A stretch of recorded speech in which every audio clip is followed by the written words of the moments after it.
I really liked your description of the that you read of the sky-like nature of the mind, and I guess the question that arose in my mind is, and what attracted me to Buddhism was, it's not a belief system. It gives you the possibilities, but it's a practice that you have to do. And it seems to me that anybody who has experienced that reality, that experiential level, has had two ingredients. They've had a very intimate relationship or a personal relationship with a guru or a lama, and they have had, spent substantial time in retreat off the back of getting teachings on how to do a retreat and make progress. So my question as an ordinary person with a practice, at home and living the life of a householder is really, what's the hope for us? Someone who doesn't have that guidance and hasn't done that sort of deep, intense practice. What is the possibility for us? How far can we go along the path? And is experiencing that sky-like nature of the mind within the realms of possibility for us? Oh, yes. Because why? Because, as I said, it's not something we have to create or bring from outside. It's who we are, right? So, yes, definitely, anyone can realize the nature of the mind. That's not really that difficult, actually. You can do it. The problem is to sustain it. And that, again, just takes determination, really. I think it's very important not to discourage yourself thinking, I'm living in a household life and I have so many responsibilities. Of course it's harder. But it's still very possible. And in Tibet, many of the great teachers were married. They had families. I don't say they went to work 9 to 5, but nonetheless, they often were doctors or astrologers. They had to go out a lot doing rituals for people and so forth. So they were quite busy. They weren't just spending all their time in retreat. And but still, they were often regarded as great masters. So it's not necessary that you have to, spend all your life in retreat or in a monastic situation. What is going to get liberated is the mind.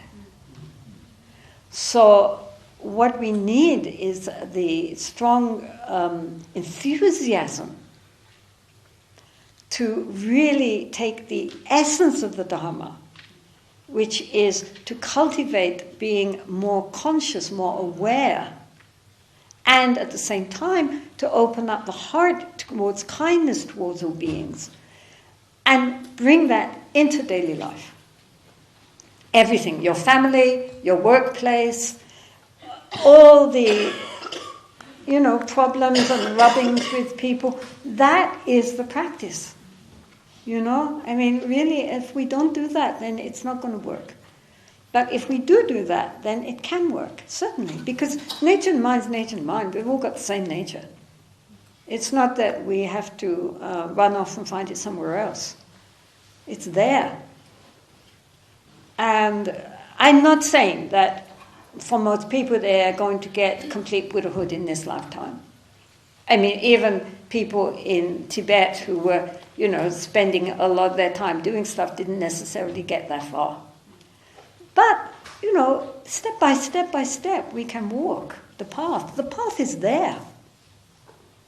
And we can walk it. The thing is that we have to cultivate many qualities.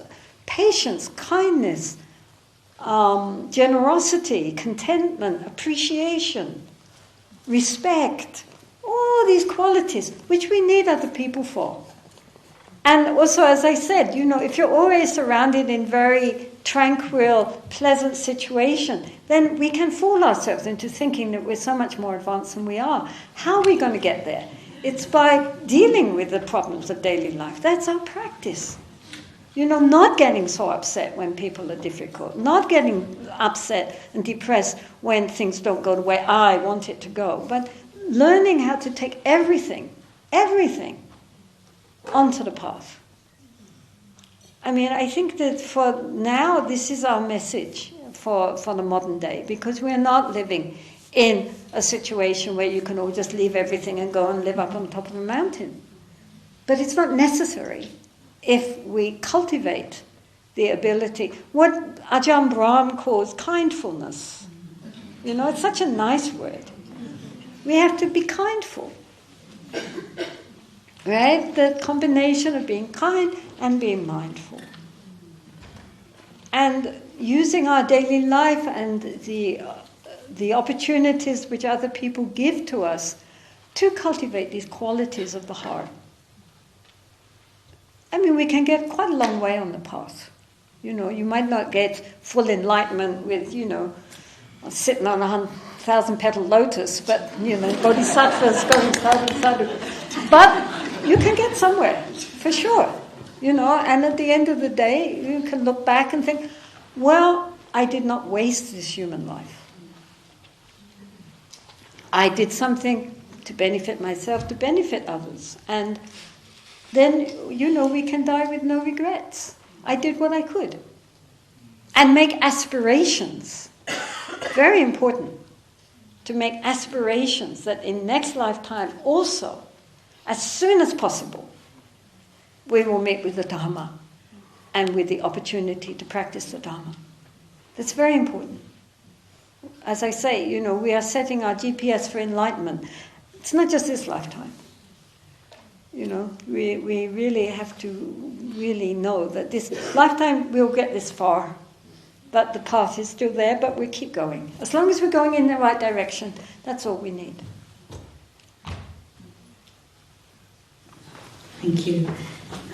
I loved what you were saying about how challenges come along and they present us with an opportunity when we're dealing with difficult people. And I'm just wondering if someone that we love or someone that we're in contact with is suffering and we can see that they're caught in reactivity, how do we respond? How do we help, support, let them know, or help them in a way that's going to be productive? Well, you know, honestly and truthfully, the Buddha said that we are all the heirs or the owners of our own karma. In other words, you know, essentially we cannot change others. We have a hard time changing ourselves. So when we see people who are suffering, and a lot of their suffering is caused by their own responses to their suffering, not much we can do about it. But of course, if they are interested in, you know, there are many books which are not necessarily Buddhist, but nonetheless support a spiritual way of dealing with problems. I mean, if they're interested, you could give them that for Christmas. But if they're not, then all you can do is give them lots of love and support, you know. It's very, you know, we cannot take responsibility for, you know, taking the burden of others' suffering onto ourselves, because it's their suffering. And what we can do to try to help, we can do to try to help. But beyond that, we have to accept the fact that, you know, we are where we are, and maybe this is their path, you know. I mean, we, all of us, are part of a huge tapestry which we're all weaving. And because we only see such a small part, we don't see the whole picture. And maybe sometimes what is happening is not something which we would have chosen, but it's nonetheless something from which we can learn. Who knows? You know, maybe it's something that they need to go through. So you can be there to support as much as they would want you to be, but not more than they want you to be. Do you understand what I'm saying? I mean, you cannot change them. I mean, if they are interested in spiritual things, you can encourage, but if they're not, then you can't make them, you know. Start pushing your own agenda onto somebody else is not only not kind, but it's not helpful. So different people, they might be longing for somebody to give them some words of wisdom, or on the other hand, they might totally reject it and feel, infringed on. So it depends on the circumstances. But you can always be kind.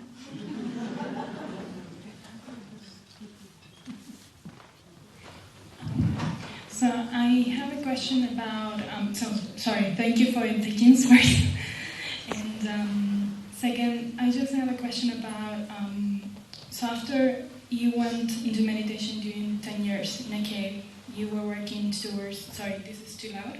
No, go on. You were going through your enlightenment and suddenly... No, I was learning how to grow turnips. Well, what I mean is like you were following the path towards right. Anyway, we were. Yeah. I was there. Suddenly you started your nunnery, and your focus changes to helping others. Wow. So I think that focus from your own path into full-time, working on your path towards enlightenment to turn and starting the nunnery, which I should assume is part of the path, but like how would you manage to, as you said, you enjoy being alone, you enjoy your cave, there's the best place in the world that you can imagine yourself to be inside a meditation box in the cave, and you not only renounce like worldly pleasures, but you renounce to that to help and start a nunnery and help others. Makes sense what I'm asking? What are you asking? How did you leave that place? Well, I got thrown out by the Indian government because towards the end of my retreat, I heard this noise outside because there was a barrier, and then next thing, bang, bang, bang on the door. And I opened it, and there was this poor Indian policeman who looked totally exhausted from having walked up. And so I gave him a cup of tea, and he handed me an order from the superintendent of police saying, I've been investigating this situation, and you've been illegally in the country for 3 years, and you have 48 hours to get out. So that's why I left. Of course, that was a mistake, and in fact, it wasn't true, but he was a new SP, so he didn't know. But in the meantime, I had to go down to see him and sort it all out. So having broken the retreat, then I left. And in the meantime, I received a letter from some friends saying, okay, we found it the perfect place, come to Assisi in Italy. And I thought, yay! Everybody loves St. Francis. So off I went to Italy. Then when I came back to India after a few years, then the lamas in my community said, we have nothing for the women, so therefore you should start a nunnery. And then I remembered that my Lama Kamta Rinpoche had said, I want you to start a nunnery. So I did. I mean, it seemed like that's what I was there for. So I started a nunnery, and there we are. Now the nunnery is there, which is nice. And here I am. I mean, it's like, one thing leads into the other. You don't sit down and decide. I mean, even when I first went to Lahore, I didn't know how long I was going to stay in Lahore. Any more than when I went to India, I didn't know I was going to stay 55 years in India. I mean, I thought I was going to stay a year. But one thing leads into another, and then you look back and you've got a whole life. Isn't it? So it's like that.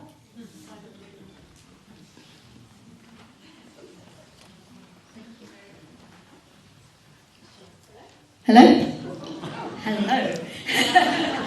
I just want to say thank you, and I really appreciate everything you've offered today. I just wanted to I've been kind of practicing in my own way, because many years ago I questioned whether who I was who I was, because I didn't believe that the way I behaved was me. And So I started to question that because I believed that it was just what I'd learnt.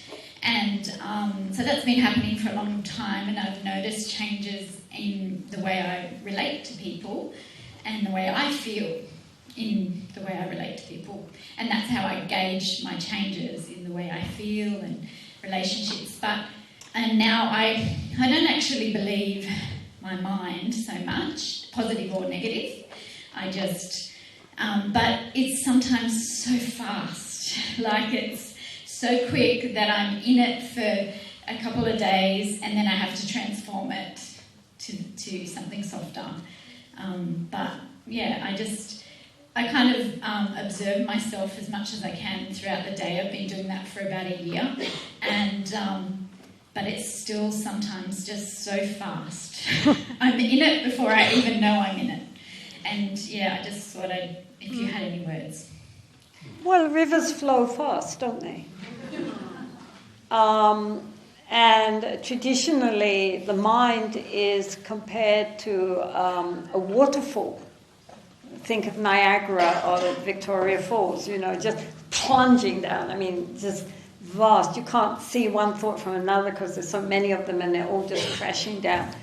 And then it becomes a swift flowing river. And then as we are more and more able to just sit back and observe the mind, then naturally it begins to slow. The reason why, from the point of view of Buddhist psychology, is because it is considered that we cannot have more than one thought moment at a time.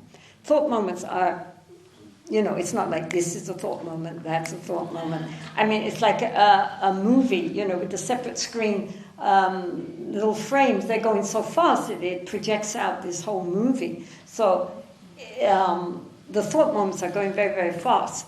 But we can only have one thought moment at a time. So therefore, the more thought moments of awareness, of mindfulness, naturally the less thought moments of discursiveness. And so therefore, it appears, the way we see it, that the mind begins to calm down. It's because as our mindfulness gets stronger, there are more mindfulness thought moments than discursive thought moments. So therefore, the discursive thought moments seem to be quietening down as our mindfulness gets stronger.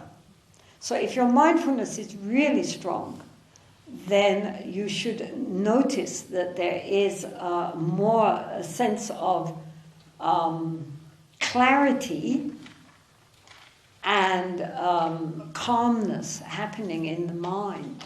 You don't notice that? I do, and I catch it more often, more and more. But yeah, I think some of them are more, they're more powerful or something like that. Well, I think, if however powerful these feelings come up, it's considered to be a good thing to have very powerful emotions. Yeah. If we are in control. I mean, you could say that a well-spirited horse is prized greater than a donkey plodding along. Although the donkey might be easier to control, a hybrid horse is considered to be preferable, provided we are in control of that horse. Or you could say it's more spiritually, at least in the Vajrayana, it's more beneficial to be a tiger than a rabbit, if you are in control of the tiger. Yeah, and right? Sometimes I let myself go into whatever's arising, like really go into it to see it. And I do have that, it falls away then. It's doesn't have power over me. Because I've let myself be whatever it is that's arising. And I've really experimented with that. Maybe my family ain't too happy about that, but so that's also been part of it. Well, I mean, it's not good to act out negative emotions because that just creates a pattern. But to not react to negative emotion, like strong anger or strong whatever, but to observe it and to see its inherent naked quality, that's good. But to act it out doesn't help because then that just creates more neural pathways of next time you're going to do exactly the same thing again. So that doesn't solve anything. In a way that I love it, like show love and kindness to it when it arises. Yeah, but you don't have to act it out. Because if, for example, you feel suddenly very angry and you're not suppressing the anger, you're not denying the anger, you're observing the anger. I mean, if you're in a situation where you can just sit and observe it, but without being angry at the anger, right? Instead of that, feeling a kind of sympathy and empathy and loving kindness towards the anger, then the anger of itself will transform, right? Mm-hmm. But it's not a matter of acting out the anger, because, I mean, like certain, therapies say, if you get angry, beat up your cushions, and let the anger out. That only teaches you to if you get upset, to beat something. Yeah. Which doesn't solve anything, it just is creating that very negative pattern. Next time it might not be a cushion you're hitting, So that's not a good idea. To neutralize, like anger with patience and, hatred with loving kindness, that makes sense. Yeah. Because you have a poison and then you're putting the antidote. Yeah. So then, even if you have very strong emotions, even very strong negative emotions, if you learn how to transform them, then that is more powerful than if one is always very, very placid. And that's very nice and easy to deal with, but it maybe, spiritually speaking, doesn't take you so far as if you can control this very spirited horse. Mm-hmm. Do you understand what I'm saying? Yeah. I mean, it's not that we're controlled by our negative emotions, but if we can make use of the negative emotions to transform them, then what we transform them into is much more powerful than if we never had those kind of emotions to deal with. Yeah, and not choosing to, like in our mind, I want to get rid of that. No. It's not a matter of getting rid of it. It's a matter of being interested in where the energy comes from. Yeah. Because all these very heavy negative emotions have an energy there. And that normally, because they lead to unfortunate speech and unfortunate actions, then, people try to control it by pushing them down or denying them and so forth, which doesn't really help because then they just come up again in some form. Mm-hmm. So if these strong emotions come up and we can, instead of trying to suppress them or deny them or feel resentful towards these emotions because we want to be nice, happy, peaceful people, if instead of that we can sit with them and look into their nature, really look into them, but with an open, accepting heart, then of themselves they can transform into a deeper wisdom. Thank you.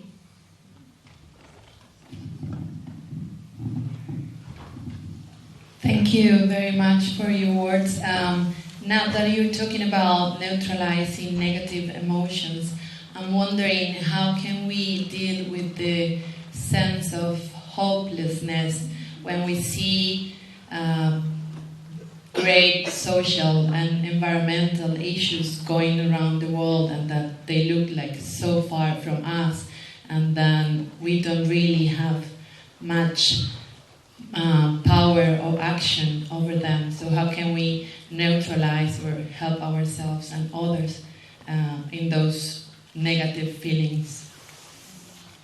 Well, that's a huge question, obviously. One thing I would say is read history.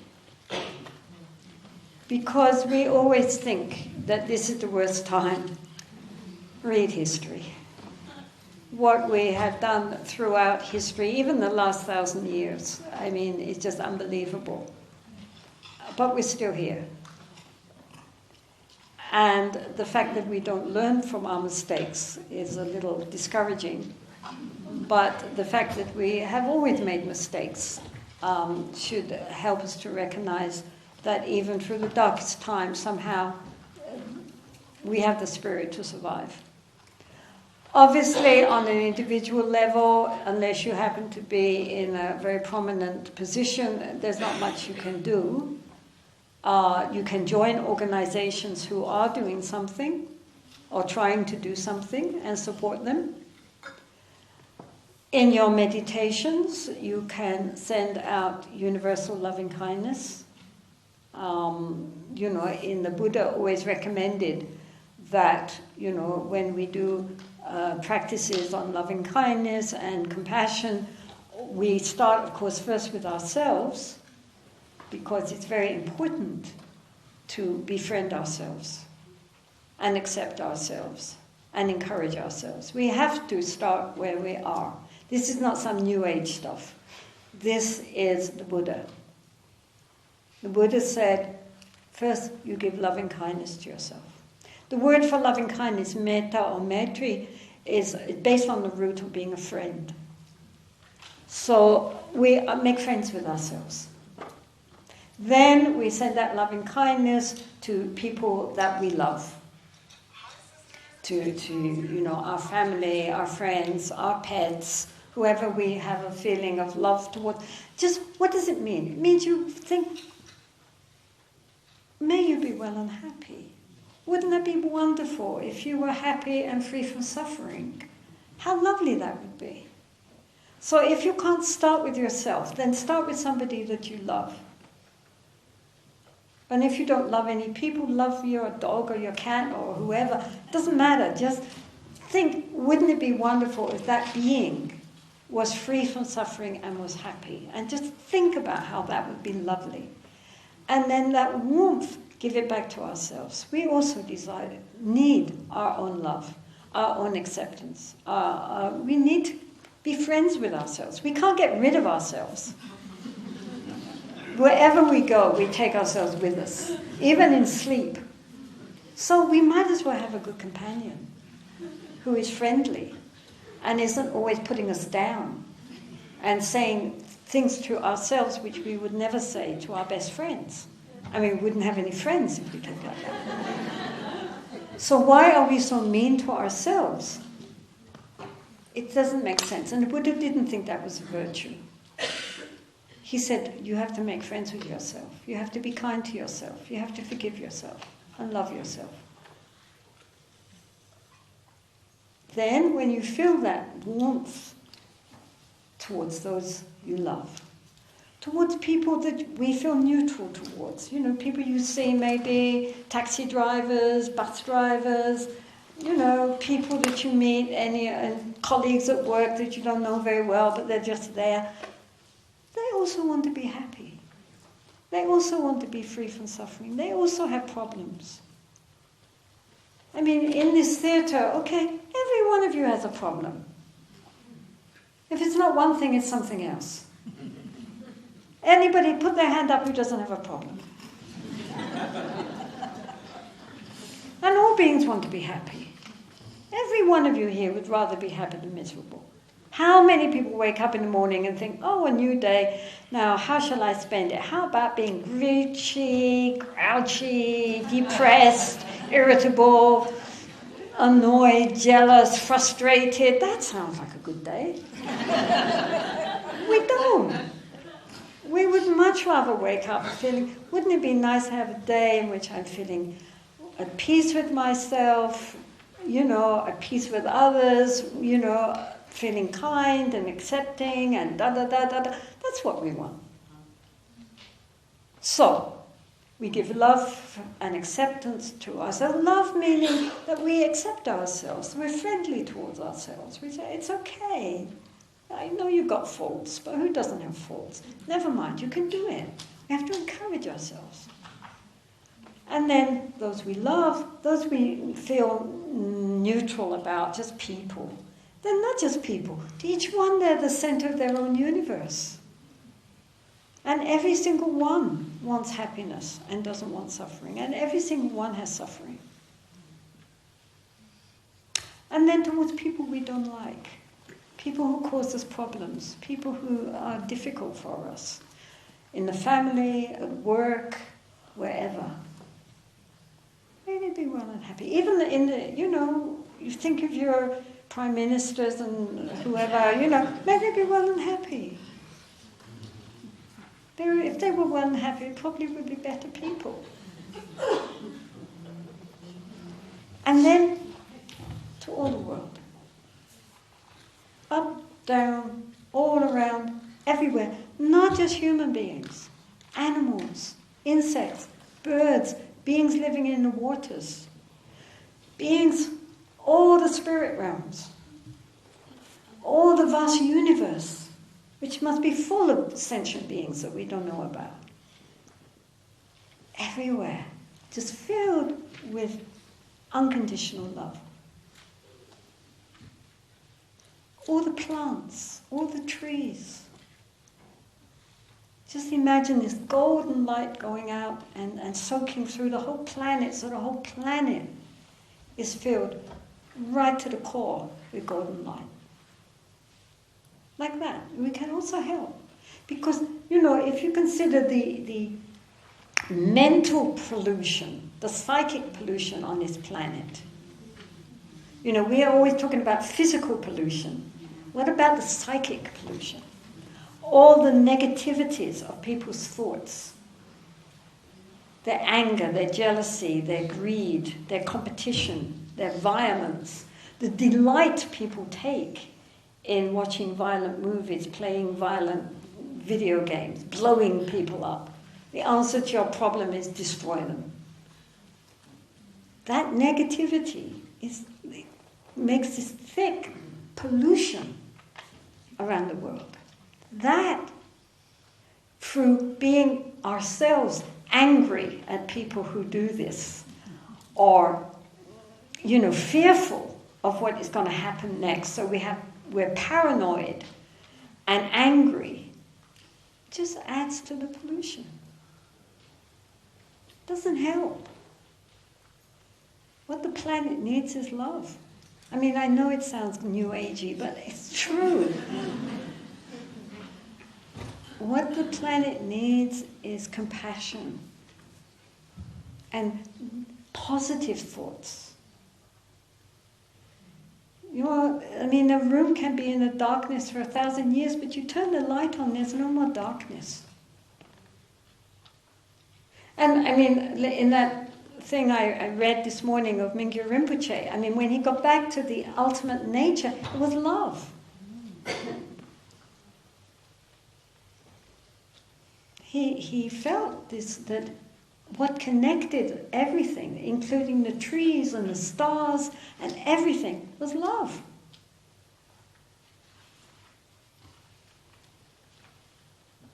So we shouldn't just zero in on the negative, because that's only adding to the negative. While we do what we can to help the environment and try to be as ecologically conscious as possible and maybe join groups who are trying to do something, at the same time, we must be careful not to add to the problem through becoming angry and us against them. We're the good guys, they're the bad guys. Then you're back into conflict. This is the thing. We should be careful not to make an us against them situation. We're all interconnected. And all beings have Buddha nature. Right mindfulness versus wrong mindfulness. Hello. Oh, yes, okay. Yeah, just there. Wrong mindfulness is in what you explained, which is the one of not a thief, rooted in greed and fear and ignorance, I guess. Yet extremists, which is what you were touching upon, I guess, are willing to give up their life and take others' life in the process. And they truly believe, to be doing it for God or Allah. And they have an inherent nature. So personally, I'm questioning what inherent nature is. Is it Buddha nature, which is like gold, glorious clarity? And if so, how is the extremist's nature of mind less worthy, less glorious than a person who does not mindfully blow themselves and others up for their true belief? I'm asking this, trying to understand what the nature of mind the nature of mind is beyond all of that. I mean, they're not dealing with the nature of the mind. They're dealing with the idea that their God is the only true God, and that anybody who doesn't accept their God is therefore, by inherently, as far as they're concerned, their enemy, and therefore needs to be destroyed. And so that's why they blow themselves up, because they're wrong views. They are taking their own life, which is killing, and often killing others also, innocent people. And so even though they think they're doing it for the glory of God, in fact what they're doing is just creating a lot of suffering, both for themselves and for many other beings. I mean, we can act in what we think is the right way, but in fact it's all based on very wrong views. It is their right way. And just because that's what they've been told to do doesn't make it right. I mean, harming others could never be right. So the Buddha nature within them is there. I mean, it's waiting. But I mean, lifetime after lifetime, who knows where they're going next life? I mean, their killing themselves has nothing to do with their Buddha nature, which they don't believe in anyway. Their idea is that if they kill all the infidels, then they will themselves go up to heaven and be serviced by all these little, celestial playboy bunnies. And meantime, the infidels will go down to hell, and that's where they deserve to be. So all of this is based on wrong view. And the fact that one might think that one is doing the right thing because that's what one has been told doesn't mean that it is the right thing from the ultimate point of view, because we're dealing with, harming other beings and not doing to anyone else what we wouldn't wish them to do to us, which is not just a Buddhist idea, but is also, I'm sure, in Islam as well as in Judaism and Christianity. You don't do to others what you wouldn't wish others to do to you. And I don't think that anybody is wanting to be blown up. Isn't it? So, I mean, this is fundamentalism, is of any description, including Buddhist, is very, very harmful mind frame. That we can have the right, that we are right, and therefore everyone else is wrong, and we have because of that we should destroy people who don't agree with what we are thinking.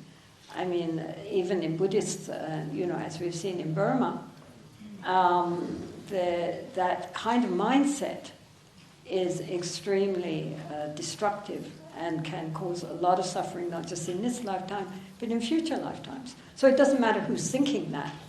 If that's how you're thinking, then it goes against all the basic ethics of genuine spiritual paths, which are teaching us to be kind, to be honest, and to be, befriend all beings. And then, you get this other side, which is promoting what should be a spiritual path and making it a demonic path, which is very sad. And it doesn't matter that you think you're right. I mean, everybody does things because they think it's right, but it doesn't make it right just because you think it.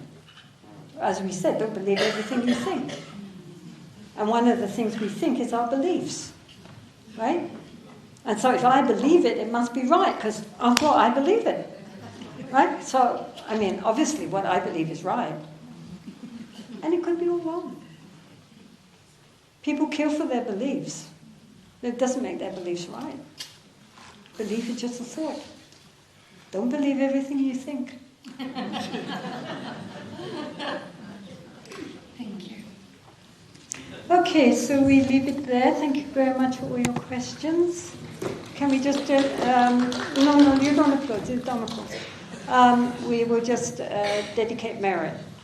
Does anybody have a nice prayer for dedicating merit in English?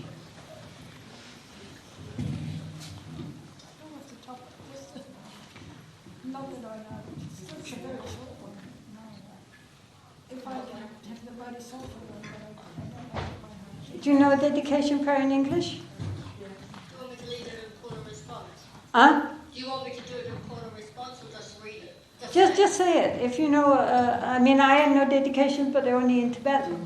So if you know one in English. She knows one. Good, excellent. Please dedicate on behalf. In the Buddhist tradition, when we do anything which is regarded as making virtuous karma, like you've given up your Sunday to come here and listen to me, despite that, that is considered virtuous. And so then the merit is dedicated to all beings, because it's considered like, you know, if you've got this much good karma made, well, that's very nice, but then you drink it and it's finished. But if we take that and we pour it into the ocean, then it never finishes, right? And so therefore, rather than dedicate it here or to there, we dedicate it universally, and then the merit will be there for all beings. So please.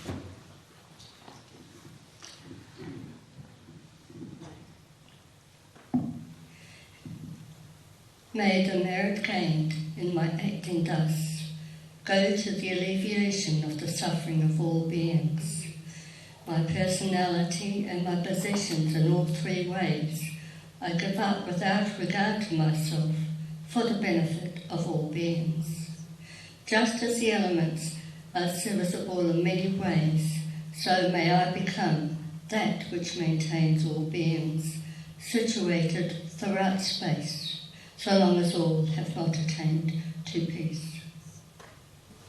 Sadhu, sadhu, sadhu. Thank you. Thank you very much, Jetsunma. Once again, thank you.